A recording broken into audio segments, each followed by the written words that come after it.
हिंदुस्तान विनायक भारत में आपका स्वागत है। आइए बढ़ते हैं खबरों की। स्वास्थ्य हॉस्पिटल के खिलाफ एफआईआर की मांग करते हुए पुलिस अधीक्षक के ऑफिस पहुंचे आदिवासी उत्थान महासंघ के सदस्य प्रहलाद ठाकुर और बसंत गोतिया ने मार्च को सुबह बजे एक रोड एक्सीडेंट के बाद इलाज लिए स्वास्थ्य हॉस्पिटल दीनदयाल चौक जबलपुर में भर्ती हुए थे।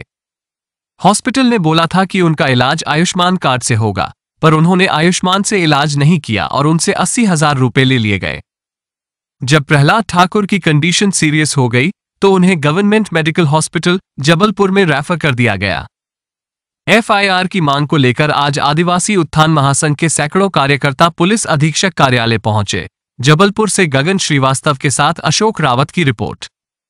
आदिवासी उत्थान महासंघ को शिकायत पत्र प्राप्त हुआ है, जिसमें श्री प्रहलाद ठाकुर और श्री बसंत गोटिया को जब उनका 8 तारीख को सड़क दुर्घटना हो गई थी, उसके बाद उपचार के लिए उनको स्वास्थ्य हॉस्पिटल में भर्ती किया गया था और लगातार स्वास्थ्य हॉस्पिटल के कर्मचारियों द्वारा बोला गया था कि उनका इलाज आयुष्मान कार्ड के तहत किया जाएगा, लेकिन उन्होंने आयुष्मान कार्ड के तहत इलाज नहीं किया और एक दिन का 80,000 रुपये बिल ले लिया। जब उनके द्वारा बात की जाती है मेरे द्वारा स्वास्थ्य हॉस्पिटल में, तो उन लोग ये बोलते हैं कि डायग्नोसिस करने के बाद पता चलता है कि व्यक्ति गरीब है।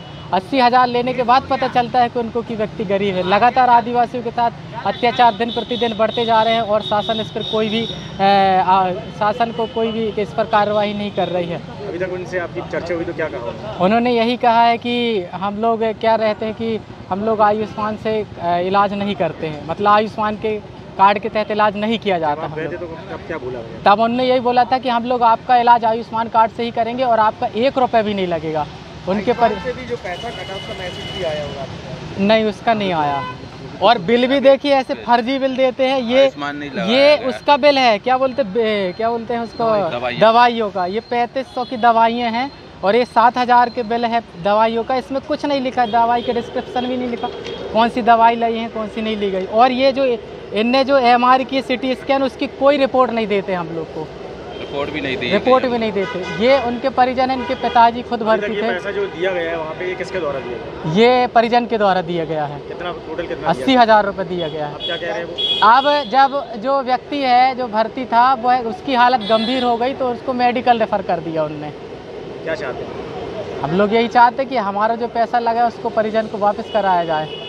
क्या नाम है? मेरा योगेश कोल नाम है। कौन भर्ती था, क्या नाम? जो भर्ती थे उनका नाम था श्री प्रहलाद ठाकुर और श्री बसंत गोटिया, ग्राम खजरी, तहसील पनागर, जिला जबलपुर।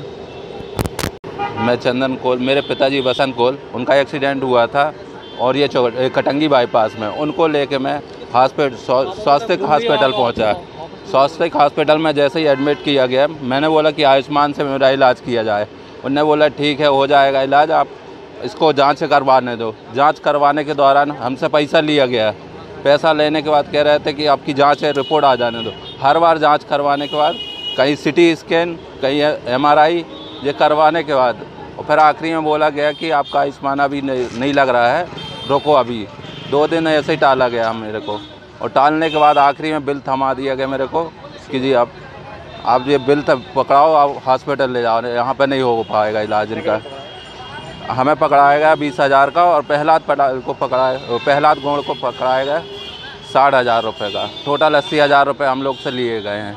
क्या चाहते हैं? हम लोग ये चाहते हैं कि हमारा जो पैसा लग गया है वो वापस हो जाए, और जो आयुष्मान से हम लोग को लिया गया है, जो आयुष्मान भी उनने रखा रहा काफ़ी देर तक, उनका भी उनने अंगूठा लगवाया और अंगूठा लगवाने के बाद कहते नहीं इनका नहीं हो पाएगा अंगूठा। चंदन कोल आयुष्मान रखा गया था और अंगूठा भी लगवाया गया उससे। क्या लगता है आपको, पेमेंट लेने के बाद भी उससे ले लेंगे? नहीं, ऐसा तो हमें नहीं लग रहा कि वो कर पाएंगे अंगूठा, और वो पेमेंट भी निकाल लिए होंगे उनने आयुष्मान से। नाम बताओ। चंदन कोल।